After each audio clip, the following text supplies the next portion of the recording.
Hey guys, அஸ்ஸலாமு அலைக்கும். என்னோட பக்ரீத் எப்படி போச்சுன்னு பார்க்கலாமா? பக்ரீத்தோட நாளே மருதாணி செடியில இருக்கிற மருதாணியை பறிச்சுட்டு வர சொல்லி அதை அரைச்சு என் கையில வச்சு விட்டாங்க என்னோட மம்மி.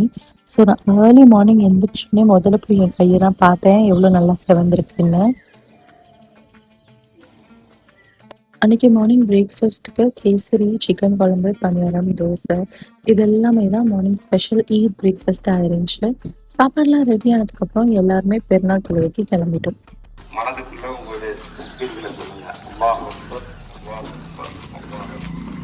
இந்த தடவை என்னோட நேட்டிவ்ல தான் நான் ஈத் செலிப்ரேட் பண்ணேன். எனக்கு இந்த இயர் ரொம்பவே ஸ்பெஷலாக இருந்துச்சு. ஏன்னா சென்னையிலலாம் நான் ஈதுக்கு வெளியே எங்கேயும் போய் தொழுக மாட்டேன், வீட்லேயே தான் தொழுவேன். ஆனால் இந்த தடவை எங்கள் ஊருக்கு வந்துட்டு எல்லாரும் சேர்ந்து தொழுகைக்கு போகிறது ரொம்பவே நல்லா இருந்துச்சு. அங்கே பெண்களுக்கு மதசாலை தொழுகை நடந்துச்சு, ஆண்களுக்கு பள்ளிவாசல் தொழுகை நடந்துச்சு. தொழுது முடிச்சுட்டு நானும் என் அம்மாவும் வெளியே வந்துட்டோம். அப்புறம் தான் ஞாபகம் வருது, வீட்டு சாவியை என் டாடி வச்சிருக்காங்கன்னு. பட் ஜென்ஸ் யாருமே பள்ளிவாசலேருந்து இன்னும் வெளியவே வரல. அதனால நாங்கள் ரோட்லேயே சும்மா எங்கள் சொந்தக்காரங்க எல்லார்கிட்டையும் பேசிட்டு அப்படியே நின்றுட்டோம். அப்புறமா அவங்க வந்ததுக்கப்புறம் வீட்டுக்கு போக ஆரம்பிச்சிட்டோம். வீட்டுக்குள்ள போனோடனே பிரேக்ஃபாஸ்ட் சாப்பிட உட்காந்துட்டோம். செஞ்சுட்டு போனது எல்லாத்தையும் உட்காந்து பொறுமையா திருப்தியா நல்லபடியா சாப்பிட்டோம் அல்ஹம்துலில்லாஹ். தென் ஈதுக்கான பிக்ஸ் வீடியோஸ் எல்லாம் எடுத்துட்டு இருந்தோம். பட் ரம்ஜான் மாதிரிலாம் பக்ரீத்க்கு நிறைய டைம் இருக்காது. ரம்ஜான்னா நிறைய போட்டோஸ் வீடியோஸ்லாம் எடுக்கலாம். ஆனா பக்ரீத்க்கு குர்பானி கொடுக்குற வேலை இருக்கிறதுனால ரொம்ப பிஸியா தான் போகும்.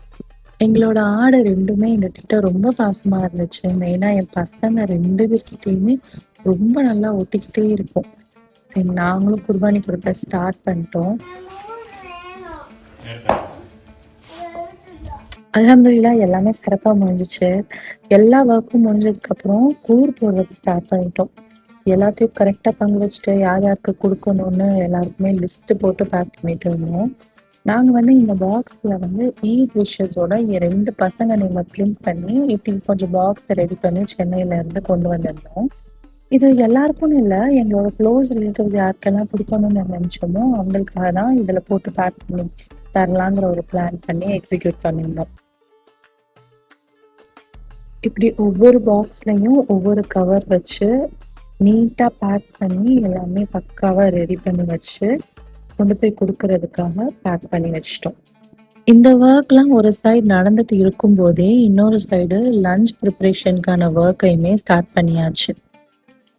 ஒரு சைடில் நாங்கள் குர்பானி கறியை பேக் பண்ணுறதுல பிஸியாக இருந்தாலுமே இன்னொரு சைடு வந்து என்னோட மம்மி வந்து லஞ்ச் ஒர்க் எல்லாத்தையுமே பார்த்துக்கிட்டாங்க. குர்பானி கறி வந்ததுக்கப்புறம் அதை எடுத்து அதில் மட்டன் பிரியாணி செய்யலான்னு பிளான் பண்ணியிருந்தாங்க. அதே மாதிரி அன்னைக்கு மட்டன் பிரியாணி தான் செஞ்சுருந்தாங்க. என்னோட ஹஸ்பண்ட் என் தம்பியும் போய் கறி எல்லா ரிலேட்டிவ்ஸ் வீட்டுக்கும் கொடுத்துட்டு வரலான்னு கிளம்பிட்டாங்க. பரமக்குடி, இளையாங்குடி, அப்புறம் 2-3 ஊருக்கு போய் கொடுத்துட்டு வர வேண்டியது இருந்தது. போயிட்டு வந்து அப்புறம் தான் எல்லாருமே உட்காந்து திருப்தியாக லஞ்ச் சாப்பிட்டோம். Mutton biryani, chicken 65, onion raita, கத்திரிக்காய் சட்னி, முட்டைன்னு செம்மையாக சாப்பிட்டோம் அல்ஹம்துலில்லாஹ். அப்புறமா ஈவினிங்காக நல்லா ரிலாக்ஸ் பண்ணிவிட்டு எங்களோட டேவை சூப்பராக ஃபினிஷ் பண்ணோம். இப்படி தான் எங்களோட பக்ரீத்தும் முடிஞ்சுது. Hope you all like my video. அப்படி இந்த வீடியோ பிடிச்சிருந்ததுன்னா do like, share and subscribe to my YouTube channel. Thanks for வாட்சிங்.